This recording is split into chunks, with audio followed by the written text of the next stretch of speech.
합니까? 3절 다 나와서 합시다. 죄가 하나도 아무 병도 없는 없고도 밝은 천국 올라가서 주와 같이 그곳에 길이 서리로다.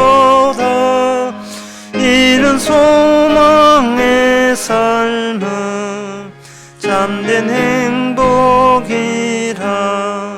주가 나의 이름 보좌 앞에 놓인 어린 양 생명책에 기록하셨을까.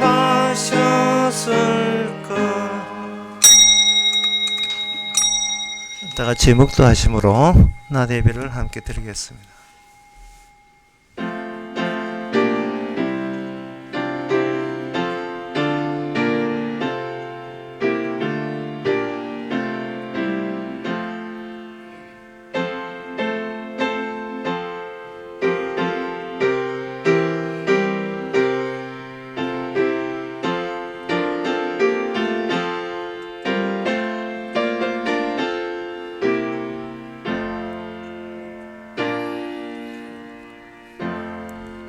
전능하사 천지를 만드신 하나님의 아버지를 내가 믿사오며 그의 외아들 우리 주 예수 그리스도를 믿사오니 이는 성령으로 잉태하사 동유마리에게 나시고 본디오 빌라도에게 고난을 받아사 십자가에 못 박혀 죽으시고 장사한 지 사흘 만에 죽은 자 가운데서 다시 살아나시며 하늘을 오르사 전능하신 하나님 옆에 앉아 계시다가 저려서 산자와 죽은 자를 심판으로 오시리라.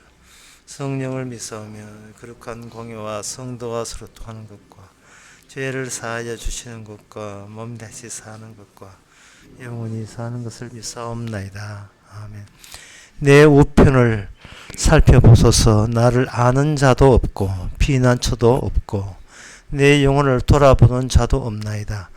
여호와여, 내가 주께 부르시지 말하기를 주는 나의 피난처시요 생존 세계에서 나의 풍기시라 하였나이다. 하나님 아버지, 우리의 마음을 알아준 사람도 없고 우리를 위로해 줄 사람도 없고 내 말을 들어줄 사람도 없고 하지만 우리의 피난처 되신 주께서 익히 미리 모든 것을 아시는 주님, 이 시간 주님 앞에 모든 품에 안겨서 주님으로 보호받는 시간 되게 하옵소서. 예수님의 이름으로 기도옵나이다. 아멘. 교동문 52번 하겠습니다.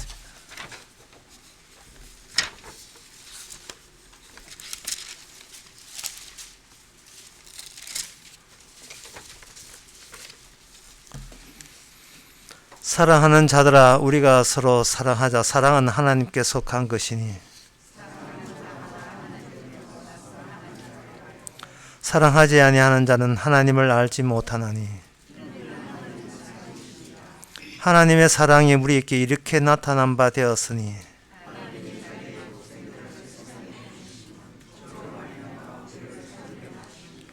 사랑은 오직 여기 있으니 우리가 하나님을 사랑한 것이 아니요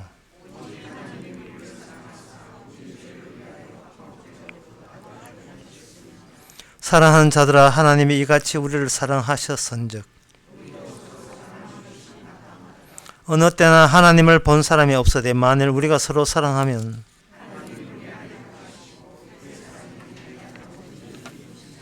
아멘. 자리에 앉아서 88장 찬송하겠습니다.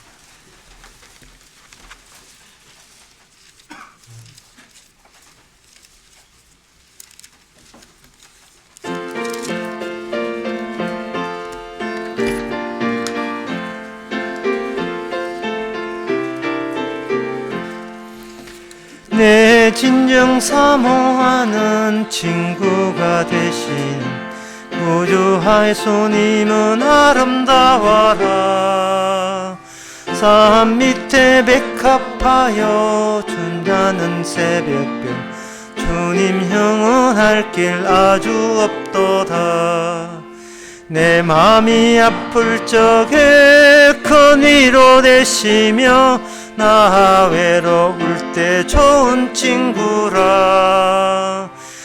주는 저 산 밑에 백합 빛나는 새벽별 이 땅 위에 비길 것이 없도다. 내 몸의 모든 염려 이 세상 고락감 나와 항상 같이 하여 주시고 시험을 당할 때에 악마의 계교를 적시 물리치사 날 지키시네. 온 세상 날 버려도 주 예수 안 버려 끝까지 나를 돌아보시니. 주는 저 산 밑에 백합 빛나는 새벽별 이 땅 위에 비길 것이 없도다. 내 맘을 다하여서 주님을 따르며 길이 길이 나를 사랑하리니. 물불이 두렵지 않고 장갑이 겁없네. 주는 높은 상승 내 방패시라. 내 영혼 먹이시는 그 은혜 누리고 나 친히 주를 뵙기 원하네. 주는 저 산 밑에 백합 빛나는 새벽별 이 땅 위에 비길 것이 없도다. 아멘. 이 시간 다 함께 기도하실 때 이상규 지사님 기도하시겠습니다.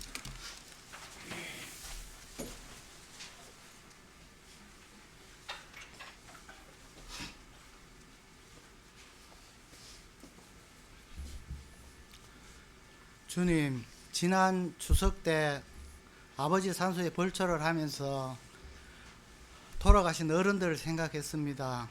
생전에 이뻐해 주시고 기여해 주시고 저 또한 어른들이 명절 때나 또 집안 대소사에 뵙고 인사하는 것이 반갑고 즐거웠습니다.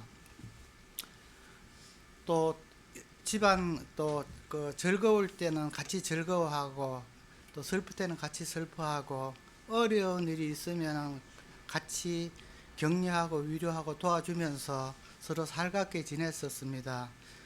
그래서 천국이라는 것은 이렇게 가족적이고 유기적인 공동체 같은 것이라고 생각을 했었습니다.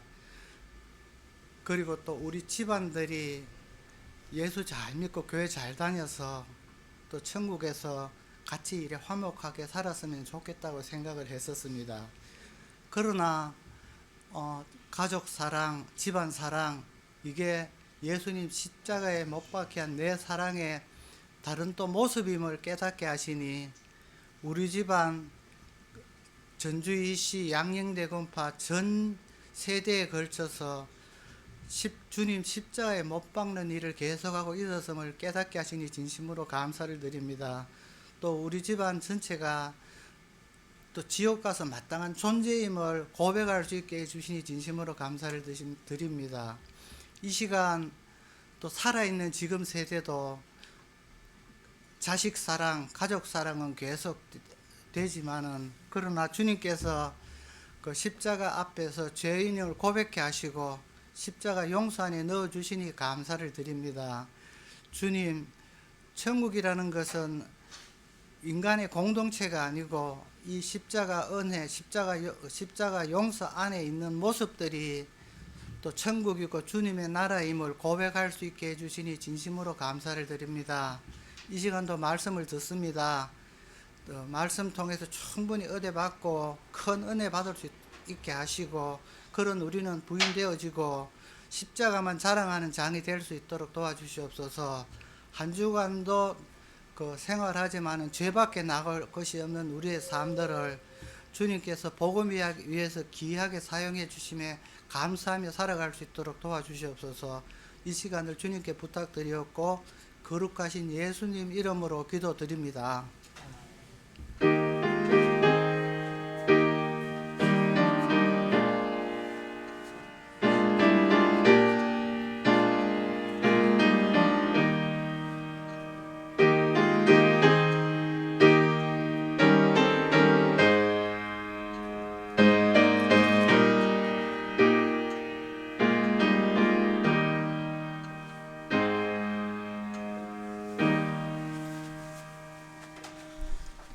네, 이 시간 광고 없으면 찬송가 346장 합시다.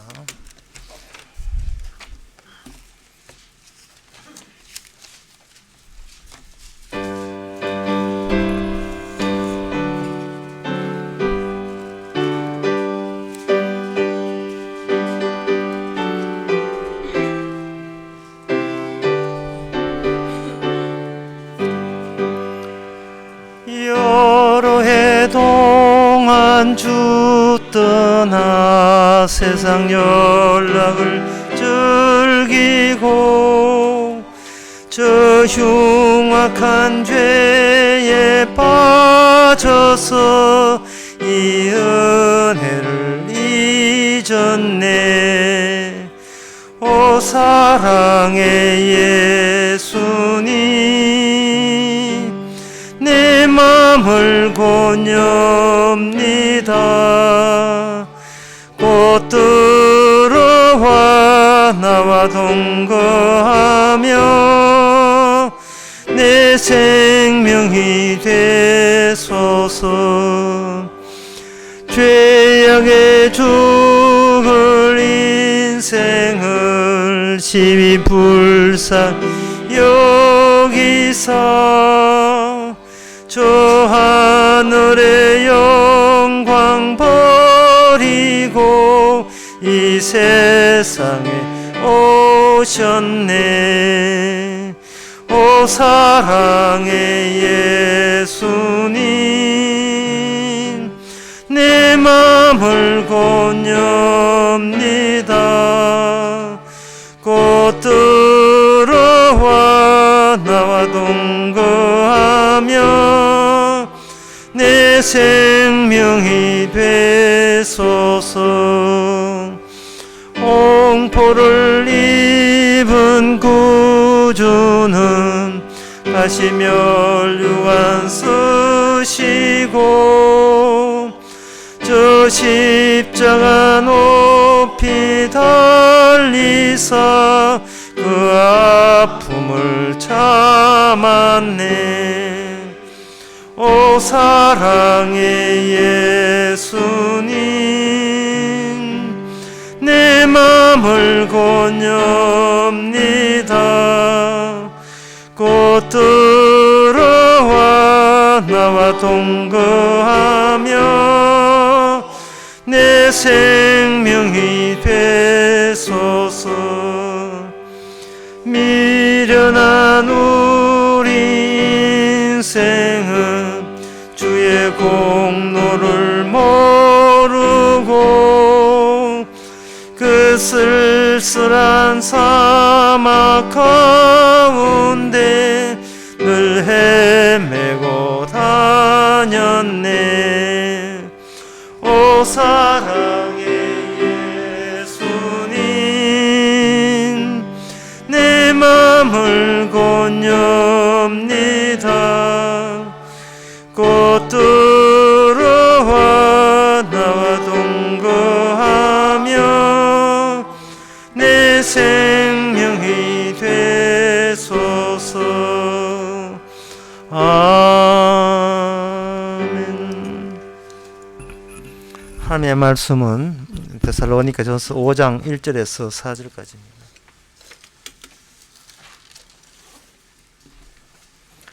형제들아, 때와 시기에 관하여는 너희에게 쓸 것이 없음은 주의 날이 밤에 도적같이 너를 이룰 줄을 너희 자신이 자세히 알미라. 저희가 평안하다 안전하다 할 그때에 잉태된 여자에게 해산 고통이 이름과 같이 멸망의 호련이 저희에게 이르리니 결단코 피하지 못하리라. 형제들아, 너희는 어두움에 있지 아니하며 그날이 도적같이 너희에게 임하지 못하리니. 아멘. 성경 말씀은 우리를 상당히 불편하게 만듭니다. 그 불편한 말씀 가운데서 더 불편하게 만드는 그 이야기가 오늘 본문에 나오는데, 주님께서 그때에 도적같이 이룬다고 했습니다. 도적같이 이룬다는 말은 우리가 처해 있는 이 시간과 공간을 일방적으로 접수하는 걸 말합니다. 우리를 위한 시간과 공간이라고 여겼던 우리에게 우리가 갖고 있는 이 공간과 시간은 우리를 위한 것이 아니고 예수님 자신이 도적같이 임하기 위해서 필요했던 환경이다. 그렇게 들이닥친다는 거예요. 이건 뭐 간단하게 말해서 이런 겁니다. 너희들은 평생 소용없이 살았다. 살아도 아무 소용이 없었다. 너희를 위한 환경이 아니었다는 겁니다. 천국이 뭐냐 하면 천국은 나를 위하지 않는 나라가 천국입니다. 그 나를 위하지 않는 나라에 대해서 우리는 생각하기도 싫지요. 본성상 우리는 우리를 위하기 때문에 그렇습니다.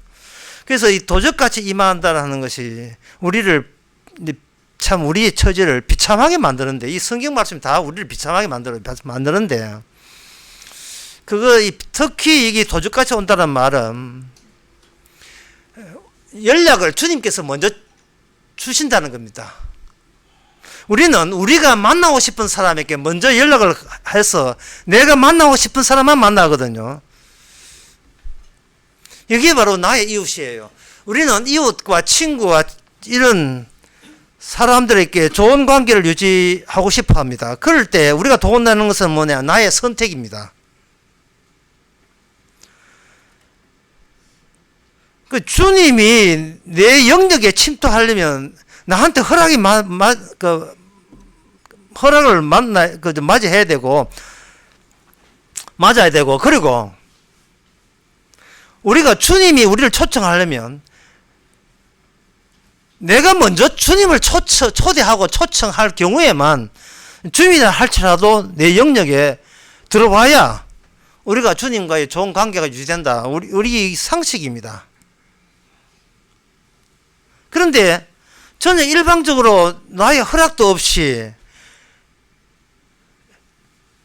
그냥 여기 오늘 3절 말씀처럼 편안하다, 안전하다, 자체적으로 우리 자신에게 어떤 하자가 없고 이 정도 하면 만족한 인생이다 하고 이래 앉아 있는데 갑자기 도둑이 오는 것처럼 도둑이 쳐들어와 버리면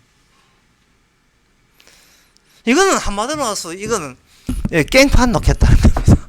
우리가 살아온 모든 인생을 완전 무산시키는 겁니다. 하나님의 일방적 행위예요. 이건 아주 우리 자신에게 대해서 주님이 지금 예의 없는 행동을 하고 있는 겁니다. 사전에 협의도 없고 상의도 없고 이렇게 도적같이 오신다는 말은 한마디로 말해서 뭐냐 하면 내가 알고 있는 주님은 주님이 아니었다는 이야기예요. 내가 아는 주님은 주님이 아닌 거예요. 도적같이 오시는 이야기는 나로 하여금 더 이상 피할 곳이 없게 만들어버립니다. 대체할 여지가 없게 만들어버려요. 왜 그렇게 주님께서 오셨냐 하면 우리에게 출구를 허락하지 않기 위해서, 우리가 구원받지 않기 위해서 오시는 거예요. 우리가 구원 못 받기 위해서, 우리가 천국 못 가기 위해서 하는 거예요. 자기만 위해서 평생 살았던 사람이 무슨 자기를 위하지 않는 나라에 어떻게 갈 수 있습니까? 이거는 어느 도단이죠. 말도 안 되죠. 결국 우리는 출구 없는 곳, 탈출할 수 없는 곳, 구원할 수 없는 곳에 우리는 매여 묶여서 살아왔었습니다. 그러면 출구는 성경에서 말하는 그건 구원받는다, 뭐 천국 간다, 그 출구는 어떻게 만들어지느냐? 그거는 도둑으로 오시면서 생긴 그 문 있잖아요. 도둑으로 침투하면서 온 그 생긴 그 작은 구멍이 유일한 출구예요. 다른 출구는 없습니다. 먼저 외부에서 뚫고 들어간 출구만이 우리가 빠져나올 수 있는 천국으로 통하는 유일한 출구가 되는 겁니다. 먼저 도적같이 오는 거예요. 도적같이 와버리면 내 쪽에서 천국 가기 위해서 준비한 모든 것은 다 소용없는 짓이 되고 말았어요. 왜? 도둑이니까. 도둑은 우리가 존중하지 않습니다.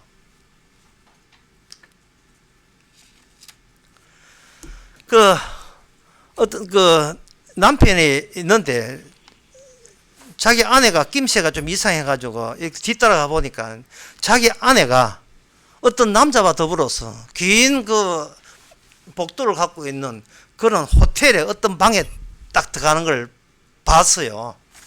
이게 애를 드는 겁니다. 애를 생각하지 봤습니다.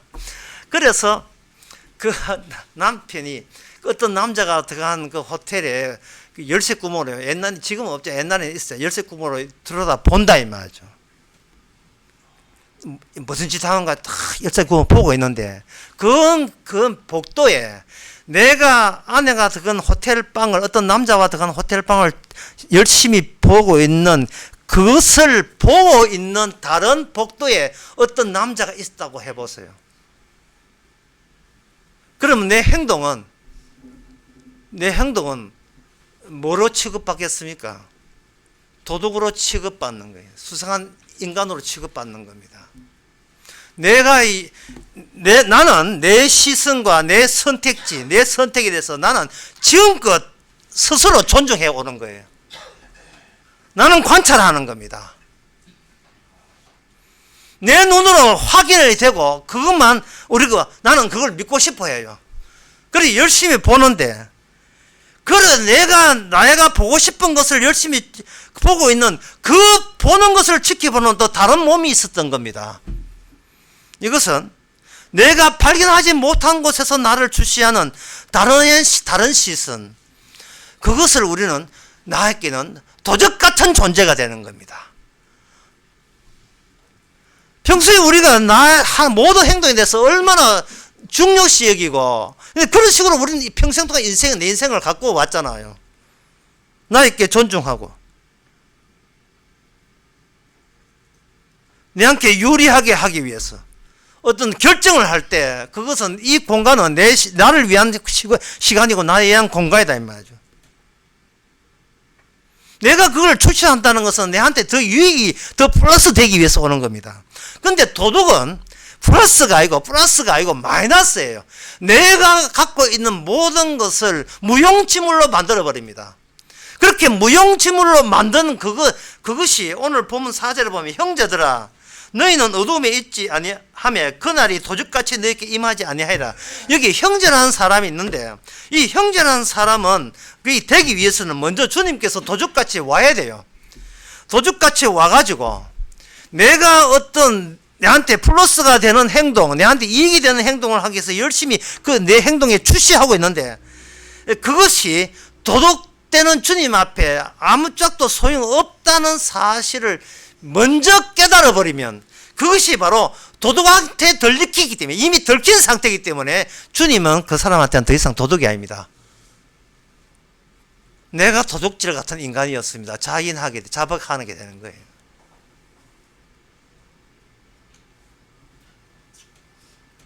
그러면 나는 굉장히 당황스럽지요. 나는 아내 주시하기 위해서 어떤 정글 착취했는데 어떤 사람이 나를 보게 된다면 나는 굉장히 당황스럽고 몸둘 바를 모릅니다. 그렇다면 내 행동은 나를 주시한 사람에 의해서 아무것도 아닌 그냥 관찰 대상에 지나지 않습니다. 평생 내가 나를 위해서 나에게 봉사한다고 살아왔는 그것이 주님한테는 도둑한테 들킬 수밖에 없는 아무것도 아닌 존재일 때 우리는 너무 살아온 것이 너무 서글프고 너무 헛사스러워서 우리는 울게 돼요. 내 자신이 이것밖에 안 된다는 사실을 울게 되는데 일단 우세요. 실컷 울고 난 뒤에 그때부터 예상 못한 기쁨과 웃음이 나오는 겁니다. 그건 무슨 뜻이냐 하면요.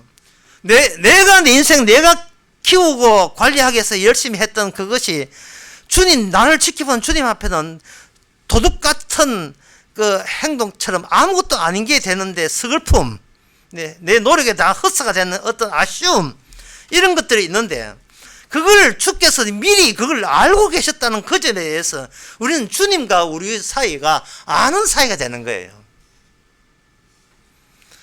이 연말 되고 교회에서 하게 되면 이제 성만찬 또 하고 뭐 떡도 떼고 뭐 잔도 포도주 나누고 세례식 유아 세례부터 해서 코로나 미라던 유아 세례까지 하고 이렇게 하는데 저는 저도 그걸 많이 했어요. 몇십 년 동안 그걸 해왔었습니다. 그런데 제가 지금껏 이렇게 성경을 보니까 딱 중요한 것은 주님하고 아는 사이가 되면 그게 끝이에요. 그런 세례식, 선만찬식 아무것도 의미가 없고 다 헛짓입니다. 소용없는 짓이에요.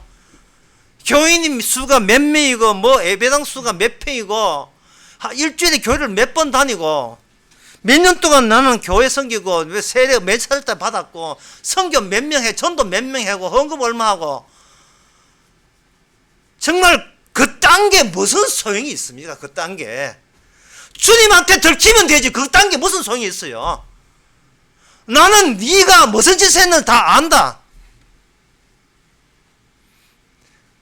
너가 정말 이 예수를 안다면 이 예수에 대해서 너는 이렇게 생각해야 됩니다. 주님 도둑놈이죠. 그걸 미리 아는 거예요. 미리. 그거 진작 알아버리는 거예요. 내가 평생 동안 플러스 하기 위해서 모두 살아왔는데 주님께서는 내가 모아놓은 그 플러스를 마이너스로 만들기 위해서 마이너스 계정, 마이너스 통장, 마이너스로 만들기 위해서 오셨지요. 그지요? 이게 얼마나 참 가슴 아픈 이야기입니까? 목사, 장로, 집사 됐다고 뭐 권사 됐다고 환하고 그때 철없던 그때 그게 무슨 의미가 권사 된 게 집사 된 게 뭐 목사 된 게 무슨 의미가 있고 신학교 나가 라이센스 얻는 게 뭐 대단한 것처럼 주의 종이 되고 사자가 된 것처럼 했는데 그게 도둑으로 오신 주님 앞에 그게 무슨 소용이 있습니까? 삼위일체를 알고 신학을 공부하고 그게 무슨 뜻이 있어요? 그게 아무 자도 소용이 없는데요. 서로 아는 사이 되면 안 됩니까? 그걸로 족하면 되지 않습니까? 다시 말씀드리지만 내가 지켜보던 내가 선택한 주님이 아니었어요. 그냥 내하고 좋은 관계 하기 위해서 내가 내 이웃에게 내가 좋은 관계 맺은 것처럼 하나님도 저 하늘에 계신 하나님도 그게 나중에 죽고 난 뒤에 또 봐야 될 분이기 때문에 미리 좋은 관계를 유지하려고 내가 만들어낸 나의 우상이었고 판타지예요. 가짜예요. 가짜. 거짓 예수였습니다. 주님은 도둑같이 오는 거예요. 도둑으로.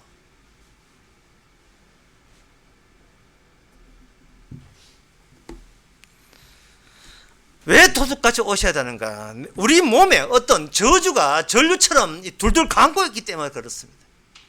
우리 자신이 내 하는 모든 행동이 나를 지옥으로 보낸다는 사실을 우리는 몰랐죠.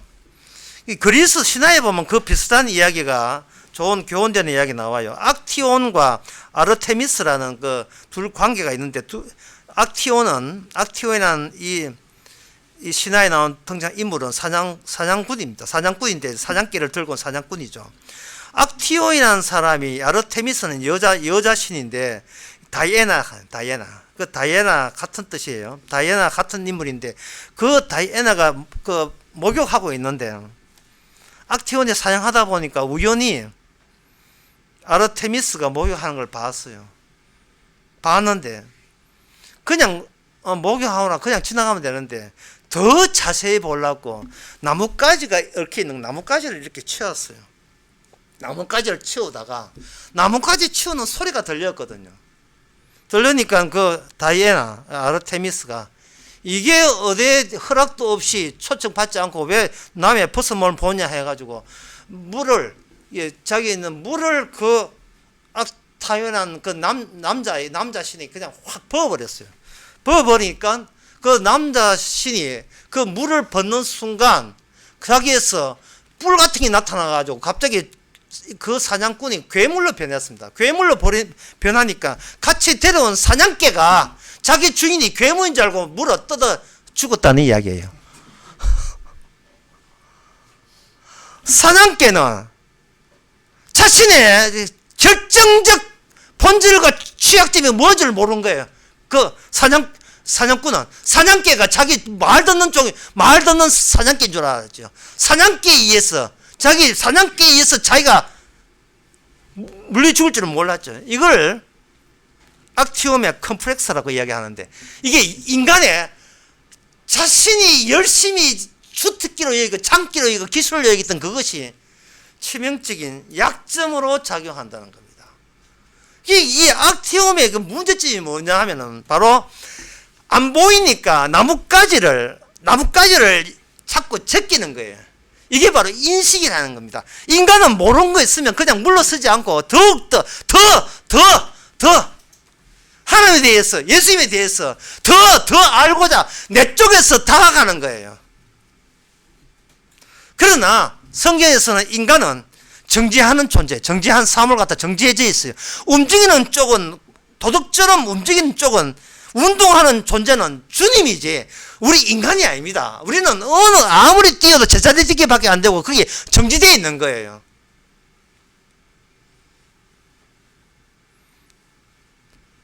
정지되어 있으면서 자기는 어떤 연속적인 존재로 생각해가지고 나는 이대로 그냥 천국 가는 줄 알고 있어요. 그러나 연속적인 것은 주님께서 연속적으로 일을 따로 벌렸습니다. 인간은 연속적이 되면 안 돼요. 이게 도륙당해야 되고 쪼가리 돼야 돼요.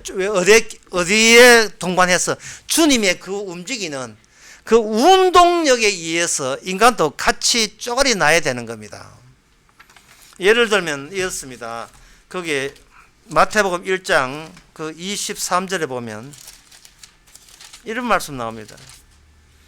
보라, 처녀가 잉태하여 아들을 낳을 것이요 그 이름을 임마누엘이라 하리라. 보라, 처녀가 잉태하여 아들을 낳을 것이요 그 이름을 임마누엘이라 하리라. 이렇게 되어 있거든요. 그래, 이 말은 이사야 7장에 나온 건데 예수님이 태어날 때 이것이 예언되었다고 마태복음 1장 23절에서 마태를 통해서 예수님의 탄생이 이 말씀의 성취다라고 예언되는 겁니다. 임마누엘은 말은 24절에 번역하면 하나님이 우리와 함께 계시다. 23절에 이를 번역한 적 하나님이 우리와 함께 계시다. 하나님과 우리가 함께 있으려면 자리가 확보되어야 되는데 그 하나님과 함께 있는 자리는 없어요. 존재하지 않습니다. 임마누엘 자리는 존재하지 않습니다. 없습니다. 그럼 어떻게 하느냐? 움직이는 쪽이, 주님 쪽이 정지되어 있는 우리 쪽을 도륙하고 박탈하고 마이너스 뺏어가게 되면 그 뺏긴 자리가 임마누엘이에요. 주님이 손댄 자리고 말씀이 말씀대로 성취된 자리가 임마누엘 자리예요. 무슨 뜻이냐 하면 데살로니가 오늘 보면 5장 4절에 형제 들어야 할 때 형제는 존재하지 않습니다. 형제는 없어요. 근데 형제 없는데 주님 쪽에서 움직임이 보이니까 없던 형제가 발생된 겁니다. 이거는 이제 몇 주 전에 제가 말씀드린 거예요. 이 땅에 천국 백성은 없어요. 성도라는 게 존재하지 않습니다.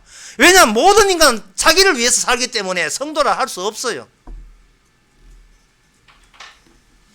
아까 그 기도하실 때 집사님 하신 말도 전부 다 내 가족, 내 집안, 내 중심, 뭐 전주이치라 했습니까? 그 집안. 그러니까 아무리 교들이 교회 다니고 뭔가 직분을 받아도 그건 나를 위함이에요. 나의 시간과 나의 공간에 내 것으로 채워넣은 겁니다. 이것은 스스로 거기서 벗어나야 되잖아. 벗어나봤자 노력하는 그것이 바로 거기 내가 새롭게 장만한 내 자리가 되기 때문에 그건 마찬가지예요. 제자리 뛰기라니까요. 아무리 종교적인 노력과 신앙적인 예를 써도 그거는 나를 벗어날 수는 없습니다. 인간의 한계예요. 그래서 주님은 우리를 정지한 것으로 보고 주님 쪽에서 움직일 때 도적같이 움직이는 거예요. 도적같이 움직이게 되면 저 하늘에 있던 게 예수님은 저쪽에 있고 나는 이 자리에 있는데 주님께서 저 자리에 계시지 않고 내가 있던 이 자리를 일방적으로 폭력적으로 차지해버려요. 마이너스 뺏어간다니까요. 내 차례라고 여겼던 이 자리를 주님께서 몽땅 뺏어가 버려요. 뺏어갈 때 좋게 뺏어가는 것이 아니고 도적으로 오셔서 강제로 뺏어가 버린다는 말이죠. 이걸 미리 경험한 자에게서 발생된 자리가 임마누엘 자리고, 그 자리가 무슨 자리냐? 형제가 발생된 자리, 성도가 생겨난 자리가 되는 거예요.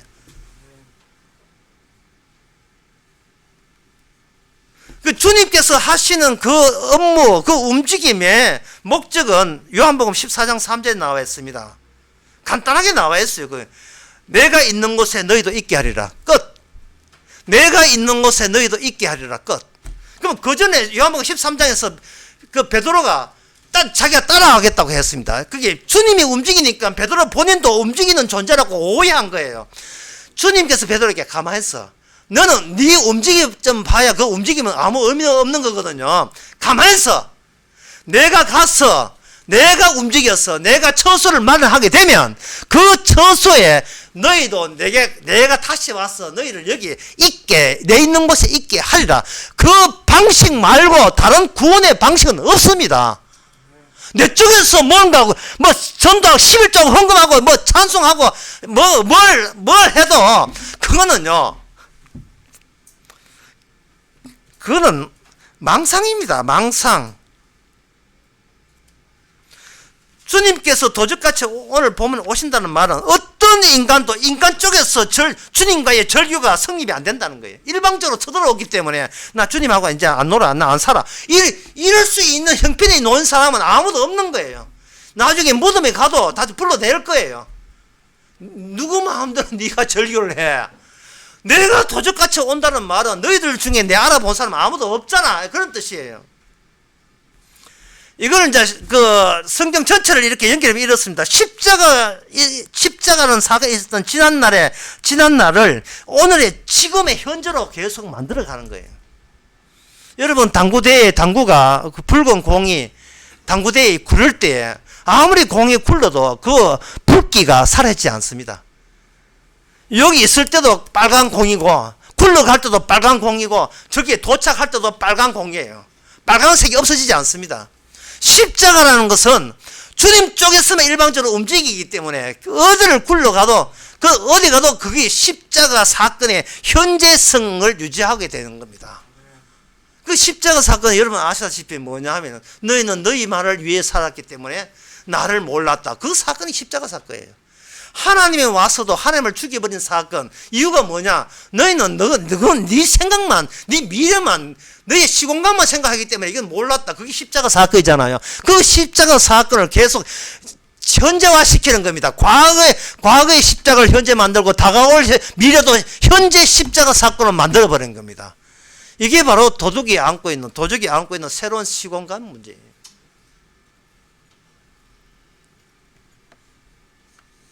저는 이걸 시간의 밀실이라고 하는데, 큰 그 부잣집에 가면 뭐 그런 게 있답니다. 밀실이 있답니다.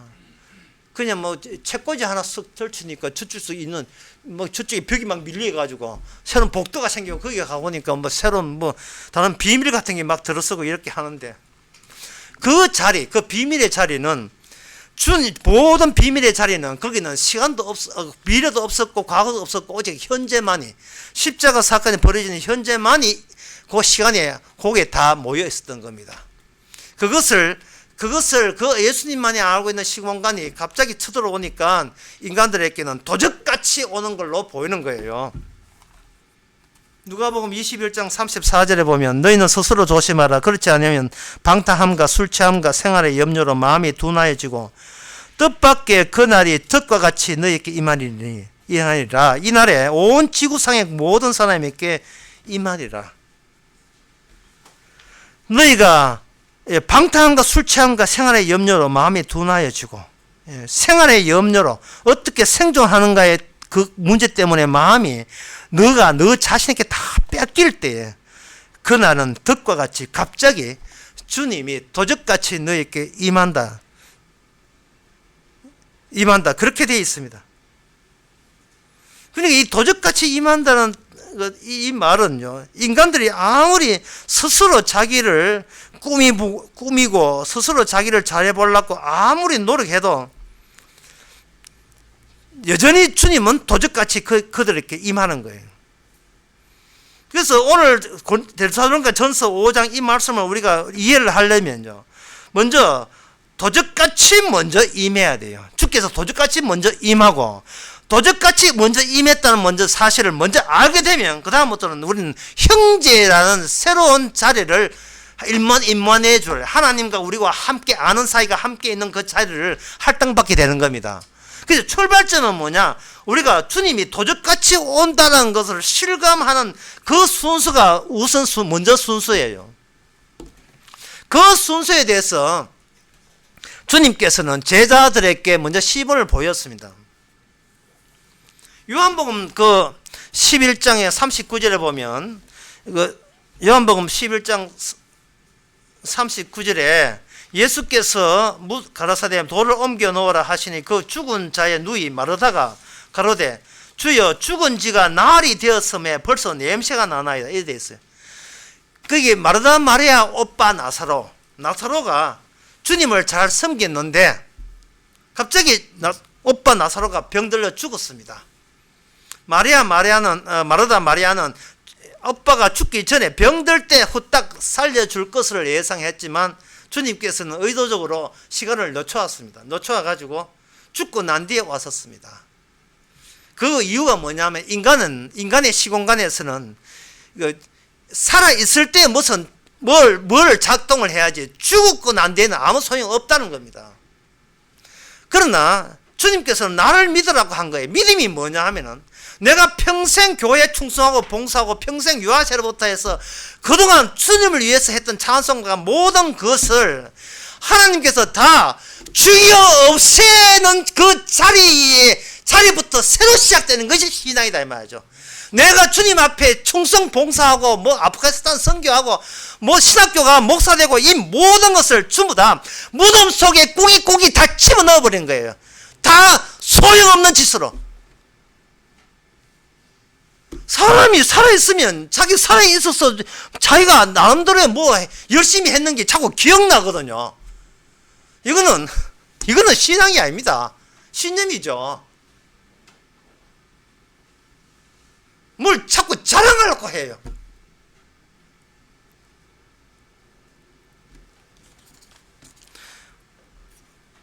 오늘 데살로니가 본문의 5장 3절에서도 평안하다, 안전하다. 이 뜻은 뭐냐 하면은 내가 얼추 열심히 살았기 때문에 연금 이 정도 받고 이 정도 아파트 가지고 살면 내가 보기에는 죽을 때까지는 안전하다. 예. 거기다가 좀 죽는 것까지 해가지고 보람상조에다가 또 벌써 계약까지 해놓고, 예. 장지까지 말해 놨으니까 이 정도 하면 안전하잖아요. 이 정도 하면 편안하잖아요. 그 과정을 하시라 이 말입니다. 그게 제가 부탁할 상황이 아니고 지금 잘들 하고 계셔요 지금. 항상 따지면서 이 정도 하면 죽을 때까지는 어지간한 일이 아니면 굶는 일은 없다. 그게 순서예요. 그것부터 시작을 하세요. 그것부터. 요양병을 하든지 뭘 하든지. 그것부터 뭘 하라고요. 그거 계약을 하든지. 이게 마르다 마리아가 그렇게 해온 거예요. 예수님하고 좋은 관계, 좋은 아는 사람이 됐으니까 예수님께서 우리가 급할 때, 우리가 위태로울 때 죽기 직전에 오셔서 낫게 하실 것이다. 있었습니다.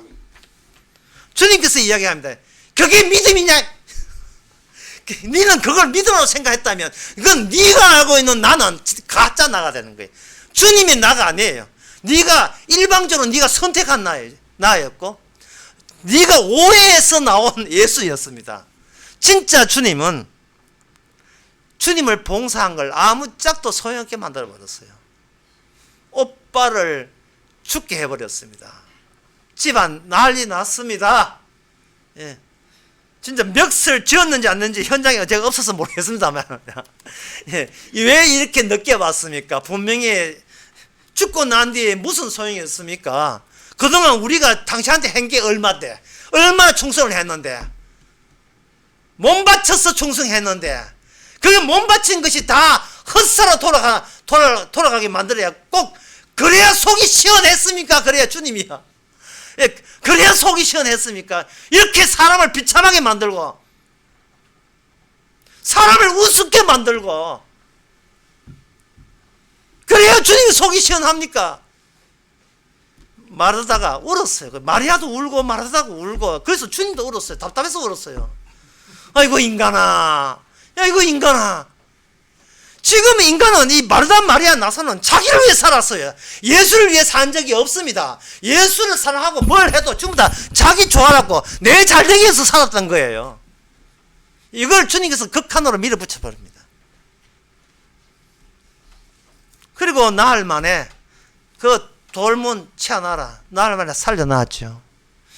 이 나흘 만이니까 사흘 지내서 4일째 살렸잖아요. 그러면 나사로가 죽은 3일 동안 이거나 그걸 같이 있던 12제자가 3년 동안이나 예수님 옆에 붙은 인간아 그것이나 그 기간이나 똑같은 거고 오늘날 우리가 70, 80, 100살을 사는 거하고 그 나사로가 죽은 3일하고 똑같은 거예요. 같이 퉁칩시다.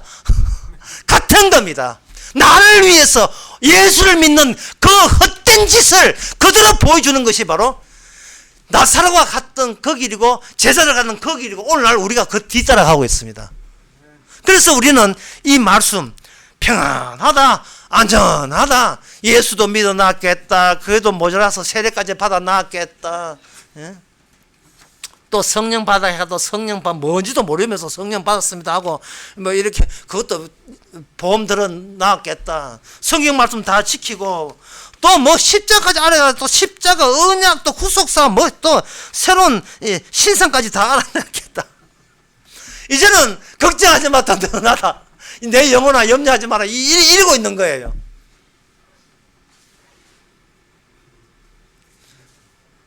나로 인하여 나 자신이 얼마나 나의 자신에서 오해했음에 대해서 우리가 울 줄 알아야 됩니다. 그리고 그것이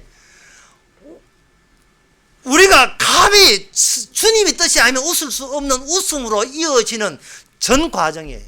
거기 전 절차입니다.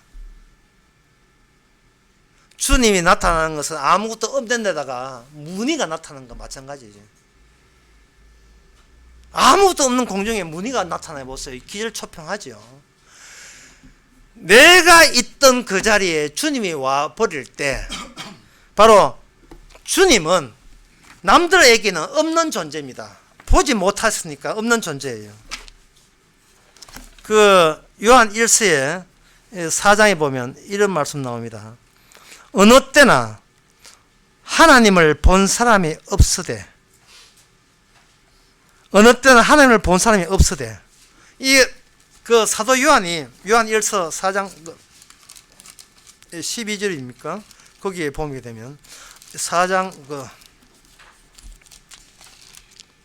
12절 맞네요. 어느 때나 하나님을 본 사람이 없으되 이거 명심해야 됩니다. 자꾸 하나님을 보여달라 하지 마세요. 하나님 보여주면 믿겠다 이러지 마세요. 그 보여주면 믿겠다는 것은 그 열쇠 구멍으로 자기 관찰에 자기가 존중하는 거예요. 나는 나에게 존중하는 그것을 뒤쪽에서 개무시하시는 시선으로 보고 계시는 분이 따로 있어야 돼요. 그걸 느껴져야 돼요.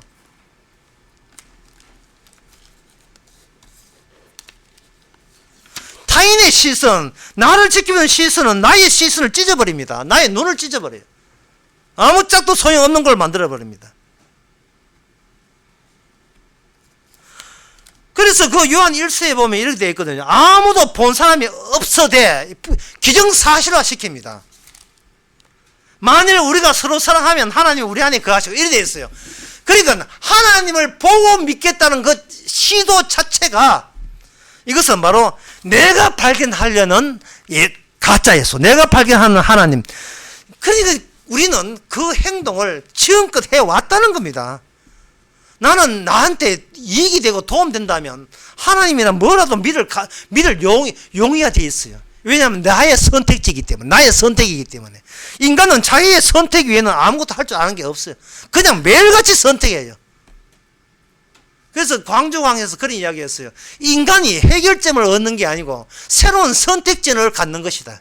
인간의 모든 기도와 모든 시도는 어떤 해결책, 영원한 해결책을 얻는 게 아니고 새로운 선택지를 새롭게 발견하는, 또 당황하는, 또 결핍된 상황을 거기에 또 맞닥뜨리는 것 뿐이에요. 선택하게 되면 또 선택하게 또 남아있어요. 선택하게 되면 또 선택하게 또 남아있어요. 우리의 욕망이 우리를 가만두지 않습니다.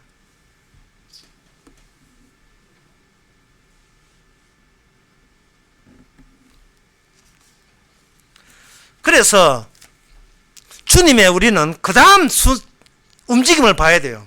자, 다시 지금까지 한번 정리해버리면, 주님께서 도둑같이 오실 때에 우리는 어떤 자세를 하면, 우리는 평안하다, 안전하다 이만 하면 내 살궁리는 챙기고 예수까지 믿었기 때문에 천국 가는 것도 안전빵이다 라고, 그런 생각부터 먼저 너희들이 하고 있으라 이 말입니다. 예.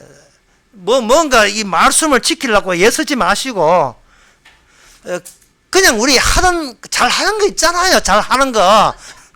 남 이용하는 거. 그냥 하세요, 그냥. 예. 그냥 살면 돼요. 오직 나만을 위해서.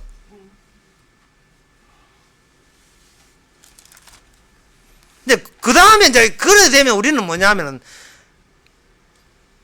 정지된 상태가 됩니다. 우리는 어떤 자체적인 연속성을 유지하면서 이대로 우리는 인생을 이제 끝나면 된다고 생각하는 거죠. 그런데 아까 나사로도 마찬가지고 그 제자들도 마찬가지고, 나사로가 그냥 죽어 있었는데 바깥에서 문 따고 문 열고 무덤에 문을 제치고 강제로 이끄시는 분은 바깥에 계시는 분이에요. 내 쪽이 아니고 바깥에서 계신 분이에요. 바깥에서 화들짝 문을 쫙 열어버리면 우리는 평생 내가 내 안에 갇혀 살았다는 사실을 확 다가오게 됩니다. 나의 거짓됨을 한꺼번에 일거에 알아버려요. 나의 거짓됨을. 이게 바로 신바람입니다. 들켜버린 거예요. 들켜버린 거예요. 오늘 제목을 들켰다고 했어요. 들켜버린 겁니다. 들킨 상태에서 만약에 공원에 벤치에 앉아있으면 그 앞에 있는 잔디밭이 나를 위한 잔디밭이 아니라는 것을 딱 느껴질 거예요. 늘상 앉았던 그 벤치에 앉을 때 저 잔디밭은 나를 즐겁게 하고 나를 피곤을 풀리게 한다 잔디밭인데, 주께서 찾아오고 난 뒤에 잔디밭에 앉아버리면 내 이 벤치나 잔디밭이나 어디 가도 나를 위한 것은 아니다 라는 것이 새롭게 확 다가오죠. 왜냐하면 내 몸이 나를 위한 내가 아님을 알았으니까. 바깥에서 그 문을 열어버렸으니까 외풍이 확 들어오죠. 빛이 확 들어온 거예요. 그러면서 주님과 우리 사이는 아는 사이가 되고, 주님 보시기에 나는 아무것도 아닌 존재가 되는 겁니다. 아무것도 아닌 존재에 주는 그 가벼움. 그 점에 대해서 누가복음 8장 43절에 보면 잘 나와 있습니다. 12제자가 있음에도 불구하고 주님께서는 8장 그 43절에 보면 이 12제자가 동행해도 12제자는 덜 느리고요. 진짜 주께서 찾으시는 분 따로 있어요. 12년 동안 혈루증을 앓던 어떤 여인이 있었는데 12년 동안 피가 하혈하는 하혈하는 병을 앓고 있었어요. 그 여자가 예수님의 옷가를 만졌는데, 여자가 그 47절에 보면 여자가 스스로 숨기지 못하고 벌벌 떨면서 엎드려서, 제가 만지지 말아야 할 분을 제가 금방지게 주제넘게 만졌습니다 라고 나오는 거예요. 이 말은 예수님의 연속적인 하는 일은 우리로 하여금 소위 의인이라고 여겼던 자를 죄인의 자리로 돌려보내는 거예요. 왜냐하면 처음부터 인간은 추락한 상태였기 때문에, 인간은 처음부터 자기 존재가 추락했다는 사실을 그동안 악마 때문에 우리는 몰랐어요. 근데 인간은 처음부터 망가졌고 추락했고 죽은 존재였습니다. 이 여인은 12년 동안 피를 흘렸잖아요. 오늘날 우리 같으면 어떻게 하겠어요? 예수님 만나자마자 예수님 막 따지면서 남들은 그 12년 동안 청춘을 잘 또 보내는데 나의 아름다운 청춘은 피 흘리면서 다 보냈습니다. 이거 어떻게 당신이 어떻게 창조주로서 내한테 그걸 보상할 거예요? 만회할 거예요? 왜 저한테 왜 이런 해피라면 이런 얼음을 주십니까? 막 따질 겁니다. 근데 놀라운 사실은 여인은 그걸 따지지 않았어요. 왜 그러냐 하면 예수님께서 움직임을 할 때 없는 형제, 없는 성도가 등장하는 절차를 그 여인이 보여주기 때문에 그렇습니다. 그 여인은 자기 신상에 어떠한 파탄이 일어나도 그걸 마땅한 걸로 본 거예요. 왜? 아무것도 아니니까. 애초부터 아무것도 아니니까요. 주님 보고 주님 내 인생 돌려주세요. 내 인생 이렇게 보상해달라고 할 필요가 없을 정도로 아무것도 아니니까요. 이게 주님께서 일하실 때 그의 모델되는 하나의 모델되는 인물로서 그 10년 동안 피 흘린 여인이 주님과 이게 만남이 된 겁니다. 12제자와 많은 제자를 보시고 하는 말이 이스라엘 가운데 이만한 믿음 있는 사람은 본 적이 없다. 바로 자기가 병들었는 것을 마땅한 걸로 여기는 것. 세상에 이것은 바로 이 예수가 이 땅에서 만들어내고자 하는 성도의 진짜 모습을 저 여인을 통해서 미리 우리에게 보여준 겁니다. 아무것도 아니라서 아무것도 아니게 취급한 게 그게 무슨 주님 앞에 탈이 되고 주님 앞에 원망 돌릴 일이 됩니까? 도적같이 오시는 이유가 인간을 비참하게 만들기 위해서인데 인간은 왜냐하면 인간은 원래 비참해야 돼요. 마땅히 망해야 된다 이 말이죠. 오히려 도적같이 오는 걸 가지고 당연합니다 여기 있던 자들이 누구냐? 오늘 본문에 나오는 형제들이에요. 형제들은 더 이상 나를 도적으로 보지 않을 것이다. 이 말씀을 왜 하느냐 하면 도적같이 와서 화들짝 놀래게 하시는 그것은 주님께서의 위치에서 당연하게 맞는 합당한 움직이심이다 하고 받아들이는 거예요. 애초부터 망가져 있으면 더 이상 망가질 게 없잖아요. 그걸 말씀드리는 거예요.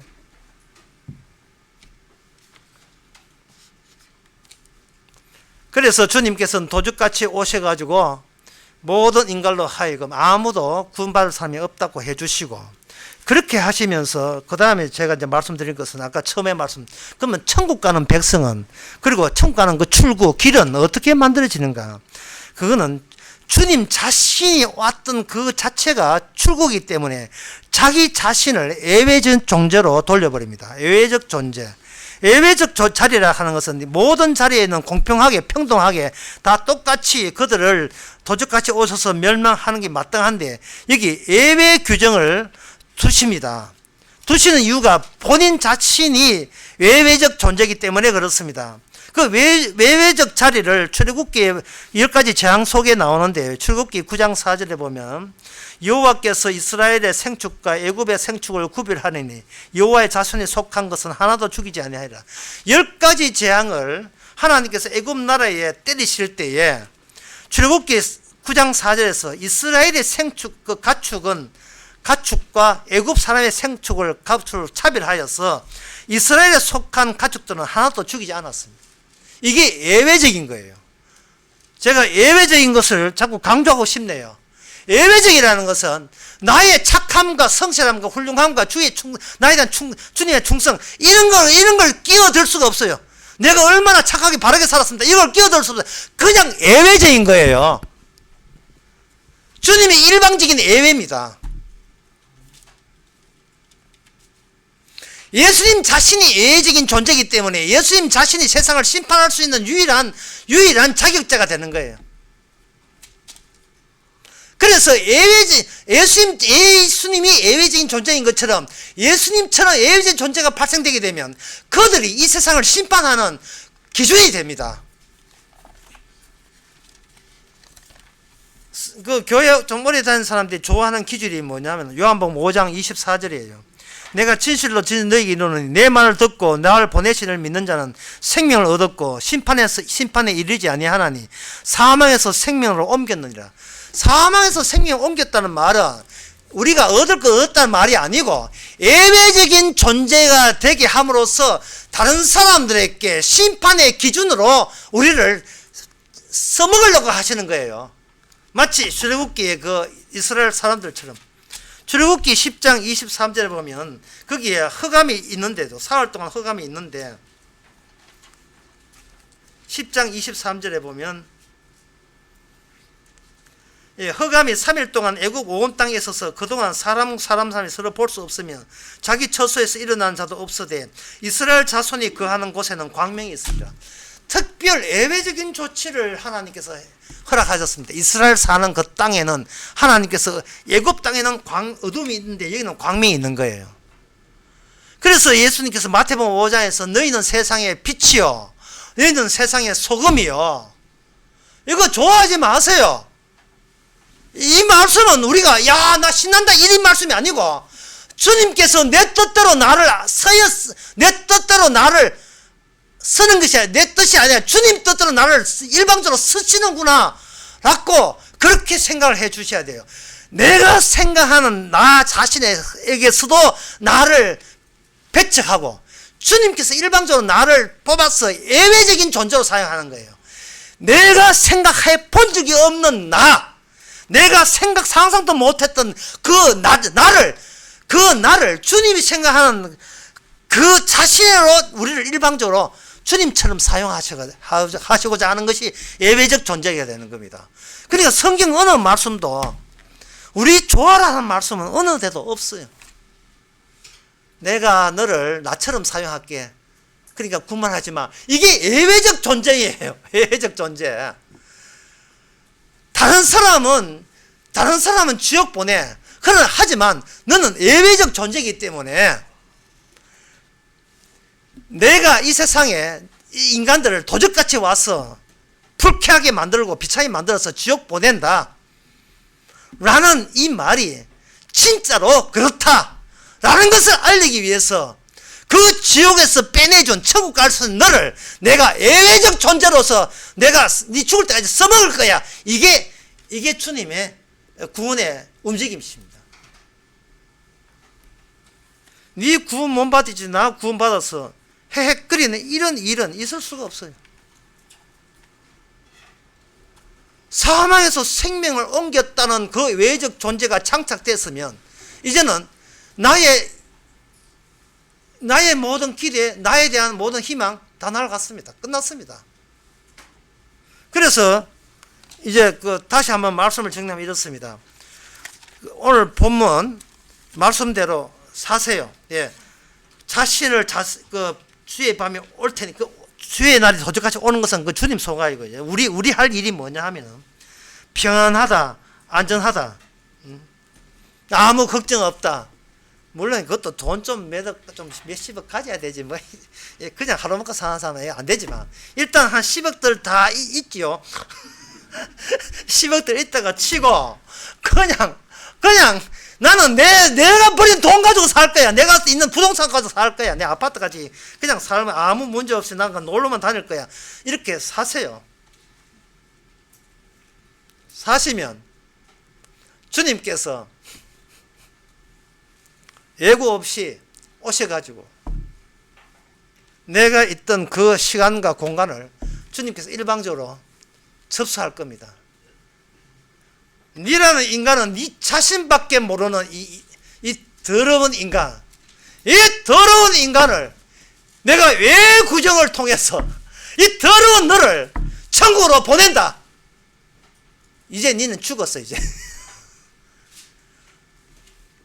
너밖에 모르는 너를 이제부터는 바로 이런 존재도 내가 천국 보냈잖아. 예외 규정으로. 그걸 알리기 위해서 우리를 하여금 이 땅에 살게 하는 겁니다. 그래서 다른 사람이 와가지고 야, 니 그 돈 좀 뭐 한 수십억 모았나, 니 뭐 걱정 없지? 걱정 없지, 그래. 몸도 건강하고, 아픈 데도 없어. 나 좀 아파야 되는데, 뭐 아픈 데 없고, 뭐 이래. 자식도 잘 돼. 자식 전부 다 뭐 잘 됐어. 그러면, 니가 믿는 성경에 의하면 부자가 천국 못 가고 지옥 간다는데, 그래. 부자는 지옥 가야 돼. 근데 왜 그래? 기분이 좋아. 예외 규정. 바로 그게 딱 부자 되고 싶어 하는 내가 딱 나거든. 근데 이유도 없어. 이유가 없이 무조건적으로 예외 규정을 해가 일방적으로 쳐들어와가지고 주님이 내 있는 자리에 주님이 자신이 거기에 합세를 해버렸어요. 합세를 해서 이제는 주님의 패밀리, 주님의 가족이 되고 말았습니다. 우리 마음대로 되지를 않는 거예요.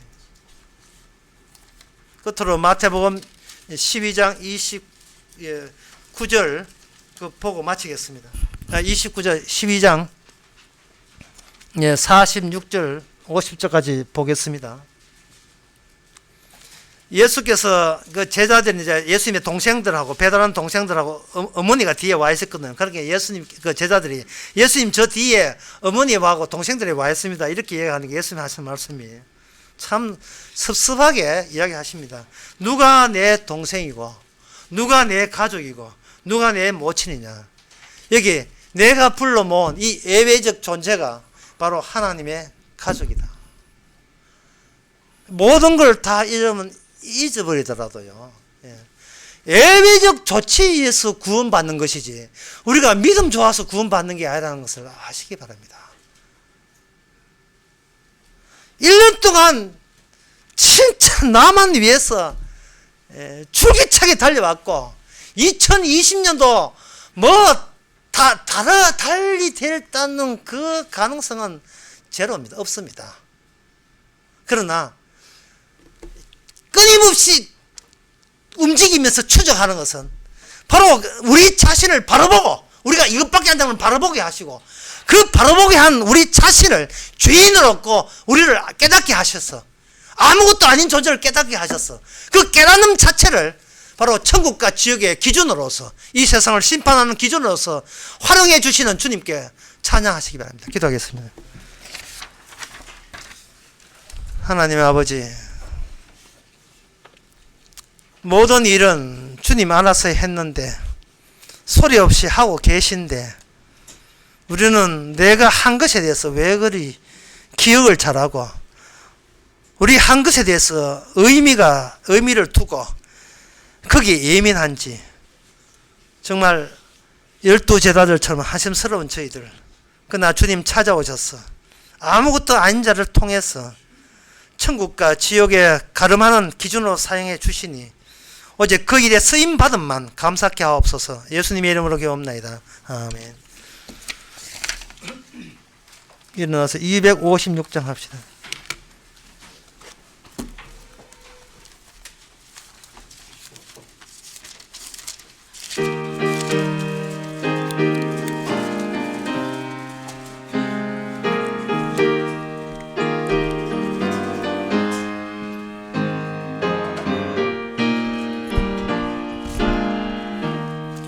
눈을 들어 하늘 보라.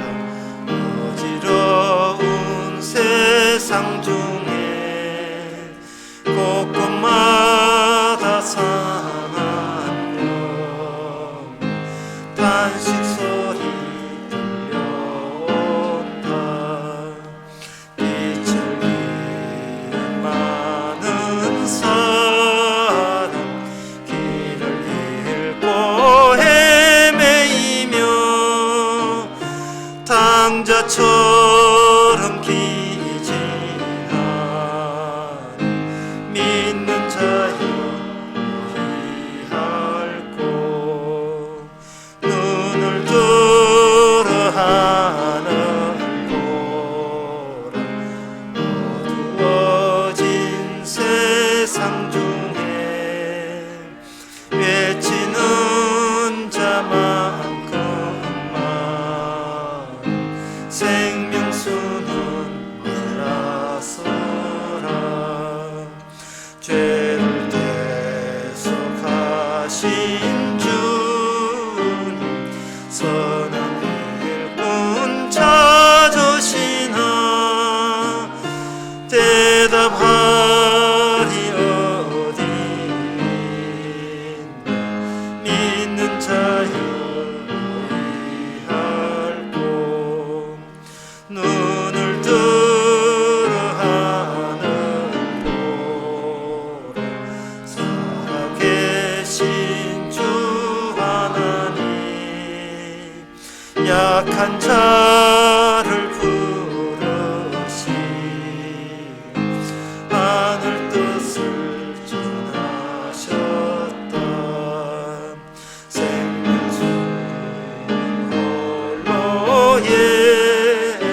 만 백성을 사랑하사 오래 참고 기다리셔 인내하신 우리 구주 그의 심판하시는 날 꼭 가까이 임하는 믿는 자여 의할고. 기도합시다. 지금은 우리 주 예수 그리스도의 은혜와 하나님의 크신 사랑과 성령의 충만하심이 구원 일이 우리 일이 아니었고 진실로 주님만의 일인 것을 깨달은 모든 성도에게 주 이름으로 축원하나이다. 아멘.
예배드리도록 하겠습니다.